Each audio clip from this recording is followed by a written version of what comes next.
अस्सलाम वालेकुम स्टूडेंट। आज हमने स्टार्ट करना है अपना फोर्थ लेक्चर, जो कि क्या है, बायोलॉजिकल मेथड। अब बायोलॉजिकल मेथड क्या होता है कि scientific method in which biological problems are solved is known as biological method. ठीक है, तो बायोलॉजिकल मेथड में क्या होता है कि बायोलॉजिकल प्रॉब्लम्स को हम सॉल्व करते हैं। अब बायोलॉजिकल प्रॉब्लम्स कौन सी होती हैं? Any problem that is face by any living organism is called biological problems. ठीक है, तो डिफरेंट इराज में डिफरेंट बायोलॉजिकल प्रॉब्लम्स आती हैं। अब कोई भी ऐसा मैटर, कोई भी ऐसी चीज़ जो कि लाइफ के सर्वाइवल के लिए प्रॉब्लम क्रिएट करती है, वो क्या होता है, वो हमारा इशू बन जाता है। जैसे अगर हम अपने रिसेंट इरा की बात करें, तो जैसे हम कोविड को फेस कर रहे हैं, तो ये हमारी एक बायोलॉजिकल प्रॉब्लम है, क्योंकि इससे जो है वो लाइफ जो है, ह्यूमन लाइफ जो है, उसको उसके सर्वाइवल में मसला आ रहा है। तो ये हमारा एक क्रिटिकल बायोलॉजिकल इशू है। तो इस बायोलॉजिकल इशू को भी, या डिफरेंट जो बायोलॉजिकल इशू जो आइडेंटिफाई किए जाते हैं, उनको सॉल्व करने के लिए जो एक प्रोसेस या जो एक सेटअप बनाया जाता है, उसको हम कहते हैं बायोलॉजिकल मेथड। अब इस बायोलॉजिकल मेथड की जो है वो एक स्टेप बाय स्टेप प्रोसेस है, जिसके डिफरेंट जो है वो स्टेप्स हैं। इसमें फर्स्ट वाला स्टेप जो है वो आइडेंटिफिकेशन आता है, कि प्रॉब्लम जो है वो तब तक प्रॉब्लम नहीं बनती जब तक कि वो आइडेंटिफाई ना हो जाए। तो जो फर्स्ट स्टेप है वो क्या है? Identification of a problem. अब जो आइडेंटिफाई करना है हमने प्रॉब्लम से, उसको हमने कैसे आइडेंटिफाई करना है? तो आइडेंटिफाई करने के लिए हम जो इसका स्टेप होता है वो होता है ऑब्जर्वेशन। अब जैसे ऑब्जर्वेशन हम करते हैं, हम अपने वर्क प्लेसेस पे जाते हैं, या हम स्कूल जाते हैं, कॉलेजेस जाते हैं, यूनिवर्सिटीज़ जाते हैं, घर में रहते हैं, और अपने इर्द गिर्द जो हमारा जो भी इन्वायरमेंट है, लोगों के बिहेवियर हैं या चीज़ें हैं, उनको हम ऑब्ज़र्व करते हैं। ये एक हमारे अंदर नेचुरली एक हमारी जो है वो क्वालिटी है कि हम ऑब्ज़र्व करते हैं। ठीक है, तो ऑब्जर्व करने के लिए हम अपनी सेंसेस को यूज़ करते हैं। जैसे फॉर एग्जांपल एक छोटी सी मिसाल है कि हमारे घर में अगर गैस का लीकेज हो जाता है, ठीक है, तो उसको हम कैसे आइडेंटिफाई करेंगे? वो एक इशू है, ठीक है ना। तो उसको हम आइडेंटिफाई कैसे करेंगे? उसको हम आइडेंटिफाई इस तरीके से करेंगे कि हमें स्मेल आएगी तो हमें पता चलेगा कि जी गैस लीकेज हो रहा है। ठीक है, तो ये हमने अपनी एक सेंस को यूज़ करके जो है वो एक प्रॉब्लम को आइडेंटिफाई किया है थ्रू ऑब्जर्वेशन। इसी तरीके से डिफरेंट जो हमारी सेंसेस हैं उनको हम यूज़ करते हैं, जैसे विजन है, हेयरिंग है, टेस्ट है, टच है, प्रेशर है। इसके थ्रू जो है वो हम प्रॉब्लम को आइडेंटिफाई करते हैं। अब प्रॉब्लम आइडेंटिफाई हो गया, अब इससे जो नेक्स्ट स्टेप है वो है क्वेश्चनराइज हो जाता है। ठीक है, अब जैसे गैस लीकेज हो रहा है तो क्यों हो रहा है? ठीक है, किस वजह से हो रहा है? तो ये ऐसे ही बायोलॉजिकल प्रॉब्लम्स जो हैं वो डिफरेंट होती हैं, और उन पे पहले ऑब्जर्व किया जाता है, फिर उसका एक क्वेश्चन अराइज होता है। जब एक क्वेश्चन बन जाता है तो हमें पता चल जाता है किसी बायोलॉजिस्ट को कि वो क्या है, वो एक बायोलॉजिकल इशू सामने आ गया है। अब अगर हम बायोलॉजिकल इश्यूज़ की बात करें, तो हम में से हर इंसान जो है वो बायोलॉजिस्ट है। कोई भी बंदा किसी भी इशू पे जो लाइफ से रिलेटेड है उसको सॉल्व करने की कोशिश करता है, तो वो बायोलॉजिकल इशू है। अगर कोई सोशल इवल जो है वो हमारी सोसाइटी में, उसको वो आइडेंटिफाई करता है, वो कहता है कि जी झूठ बहुत ज़्यादा हम बोलना शुरू हो गए हैं, और वो इसको ख़त्म करने के लिए कुछ स्टेप्स लेता है, कोई कोशिश करता है, तो वो भी एक बायोलॉजिकल इशू है। वो भी एक बायोलॉजिस्ट है। ठीक है, तो बायोलॉजिस्ट ज़रूरी नहीं है कि हम साइंसदानों को ही कहें। कोई भी बंदा जो कि लाइफ के वेलफेयर के लिए काम करता है, कोई इश्यूज़ पे बात करता है, तो वो क्या है, वो सारे के सारे बायोलॉजिस्ट है। हम में से हर इंसान एक बायोलॉजिस्ट है। अच्छा, हम क्वेश्चंस की बात कर रहे थे, क्वेश्चन अराइज हो गया, बायोलॉजिकल इशू हमारे सामने आ गया, तो उससे जो नेक्स्ट स्टेप है वो है साइंटिफिक हाइपोथेसिस। अब हम क्या करते हैं, एक हाइपोथेसिस बनाते हैं। अब हाइपोथेसिस की अगर हम बात करें, तो हाइपोथेसिस क्या है कि tentative explanation of the observation. हमने जो ऑब्जर्वेशन कर ली है उससे हमने एक स्टेटमेंट बना दी है। वो जो स्टेटमेंट है वो फाइनल नहीं है, उसमें चेंजेस हो सकती हैं। वो स्टेटमेंट हमारी क्या है, वो हाइपोथेसिस है। ठीक है, अब हाइपोथेसिस जो है उसको हम डिफरेंट जो है वो तरीक़ों से करते हैं। इसमें जो बेसिक जो मोस्ट कॉमनली यूज़ होती है वो होती है डिडक्टिव और इंडक्टिव रीजनिंग।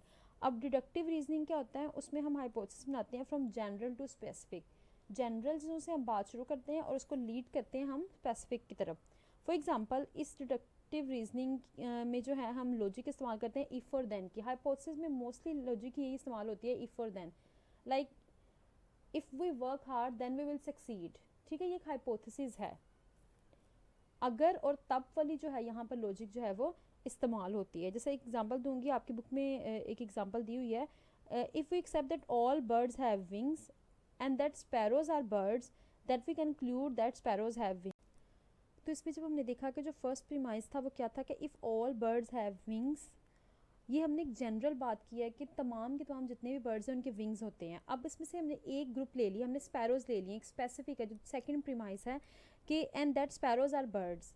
पहले हमने जनरल बात की है कि तमाम बर्ड्स हैं उनके विंग्स हैं, फिर हमने एक स्पेसिफिक ग्रुप ले लिया तमाम उन बर्ड्स में से कि स्पैरोज का ग्रुप लिया है और हमने कहा कि ये बर्ड्स हैं। तो हम ये कंक्लूड कर देंगे कि चूंकि तमाम बर्ड्स के विंग्स होते हैं और स्पैरो भी बर्ड्स हैं तो स्पैरोज के भी क्या होंगे, विंग्स होंगे। ठीक है, इसी के साथ अगर हम सेकंड एग्जांपल लें तो कह रहे हैं कि if all green plants require sunlight for photosynthesis. ठीक है, अगर तमाम प्लांट्स को चाहिए सनलाइट चाहिए फोटोसिंथेसिस के लिए, तो अगर हम किसी भी प्लांट को डार्क में प्लेस कर देंगे तो वो जो है वो ग्लूकोज नहीं बनाएगा जो कि फोटोसिंथेसिस का एंड प्रोडक्ट है। ठीक है ना, पहले हमने जनरल बात की कि तमाम प्लांट्स को चाहिए होती है सनलाइट, तो अब हम किसी भी सिंगल प्लांट को अगर डार्क में रखेंगे तो वो चूँकि सनलाइट नहीं होगी वहाँ पर तो वो जो है फोटोसिंथेसिस नहीं करेगा। तो ये हमारी होगी डिडक्टिव रीजनिंग। उसके बाद आती है हमारी इंडक्टिव रीजनिंग, ये उसके उलट है।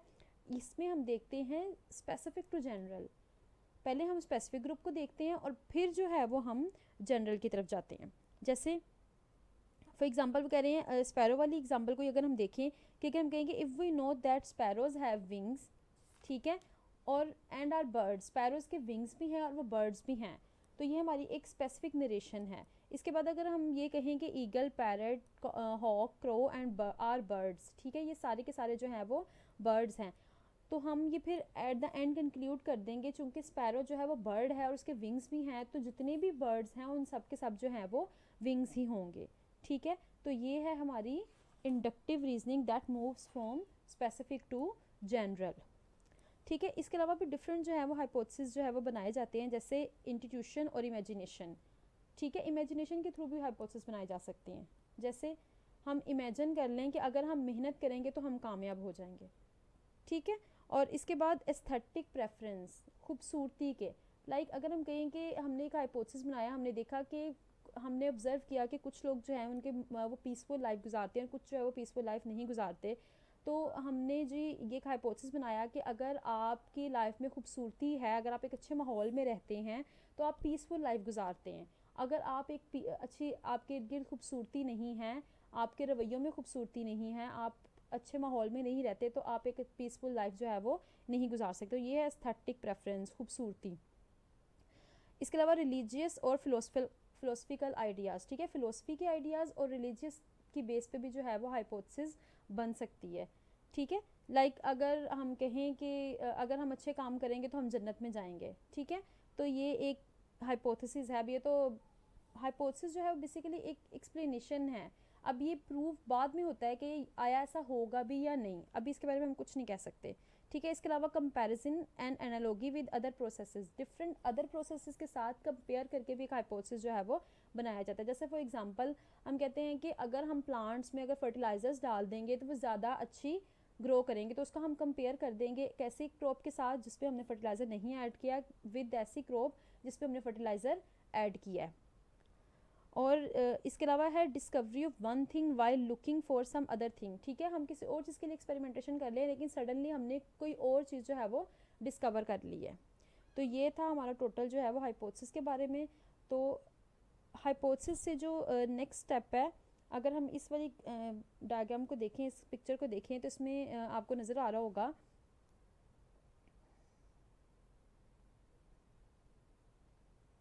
ये जी ऑब्जर्वेशन हमने कर ली, क्वेश्चन हमारा राइज हो गया, उसके बाद हमने हाइपोथेसिस बना ली। अब हाइपोथेसिस जो है यहाँ पे उसकी क्या होती है, टेस्टिंग होती है। ठीक है, टेस्ट किया जाता है उसको।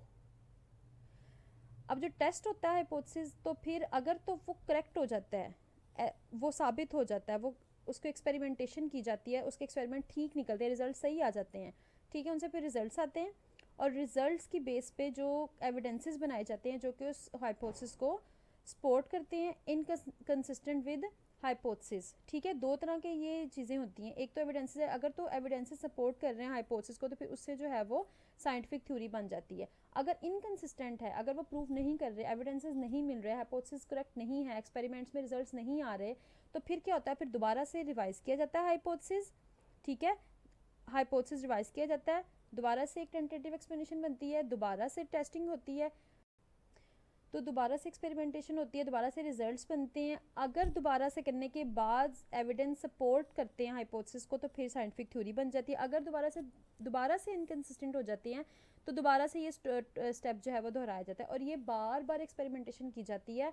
और फिर देखा जाता है कि अगर तो आपके एक्सपेरिमेंट्स बार बार करने से वो रिजल्ट दे रहे हैं, वो एविडेंसेस प्रोवाइड कर रहे हैं हाइपोथेसिस के बारे में, तो फिर जो है वो एक थ्योरी बन जाता है। बेसिकली जब हाइपोथेसिस एक दिया जाता है तो डिफरेंट साइंटिस्ट उसको एज अ चैलेंज लेते हैं, वो एक्सपेरिमेंटेशन करते हैं और जिसने हाइपोथेसिस दिया उसको गलत साबित करने की कोशिश करते हैं। लेकिन जो एक बेसिक जो थ्योरी है वो तभी बनती है जब जितने भी बायोलॉजिस्ट हैं वो जब एक्सपेरिमेंटेशन करते हैं और उसमें कोई गलती नहीं होती, फॉल्सिफाइड नहीं होता, वो करेक्ट होता है, तो फिर जो है वो इसको एक थ्योरी बना देते थे। जैसे यहाँ पे आप देखें तो ये एविडेंस हैं लेकिन दोबारा से इसको रिपीट किया जाता है। अगर दोबारा से ये एविडेंस आते हैं फिर दोबारा से रिपीट किया जाता है, फिर एविडेंस आते हैं, तो बार बार रिपीटिशन के बाद ही जो है वो साइंटिफिक जो है वो थ्योरी।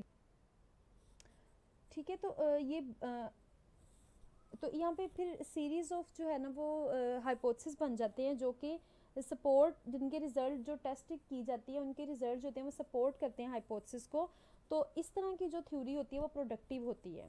ठीक है, तो ये जो प्रोडक्टिव थ्योरीज है वो नई जो है वो हाइपोथेसिस को और उनको सजेस्ट करती है, नए और डिफरेंट हाइपोथेसिस को। ठीक है, तो ये एक प्रोडक्टिव थ्योरी होती है जो कि बहुत बेनिफिशियल होती है। अब थ्योरी बन गई है, अब जो थ्योरी है उसको भी एक्सपेरिमेंट किया जाता है, उसको भी जो है वो चैलेंज के तौर पे लिया जाता है और उसको भी दोबारा एक्सपेरिमेंटेशन की जाती है। अगर वो थ्योरी सर्वाइव कर जाती है तो फिर वो जो है वो फर्दर वो क्या बन जाती है, वो लॉ बन जाता है। ठीक है, साइंटिफिक लॉ जिसको कहते हैं। अब साइंटिफिक लॉ की अगर हम बात करें तो ये एक यूनिफॉर्म और कॉन्स्टेंट फैक्ट होता है, उसको फिर हम चेंज नहीं कर सकते। एट द एंड जो हमारा आ जाता है स्टेप, तो वो क्या होता है, हमारा लॉ है, उसको हम बदल नहीं सकते। ठीक है, लेकिन अगर हम बायोलॉजी की बात करें तो इसमें इतने ज़्यादा लॉज नहीं होते क्योंकि लॉ जो है वो एल्यूसिव नेचर होते हैं, तो इसलिए थ्योरी तक ही मोस्टली जो है वो बात रहती है। अगर हम एग्जांपल देखें बायोलॉजी के लॉज की तो उसमें हार्डी-वेनबर्ग लॉ आते हैं, मेंडल्स के लॉ आ जाते हैं। इन लॉज के बारे में आप जो है वो फर्दर ज़रूर पढ़ेंगे।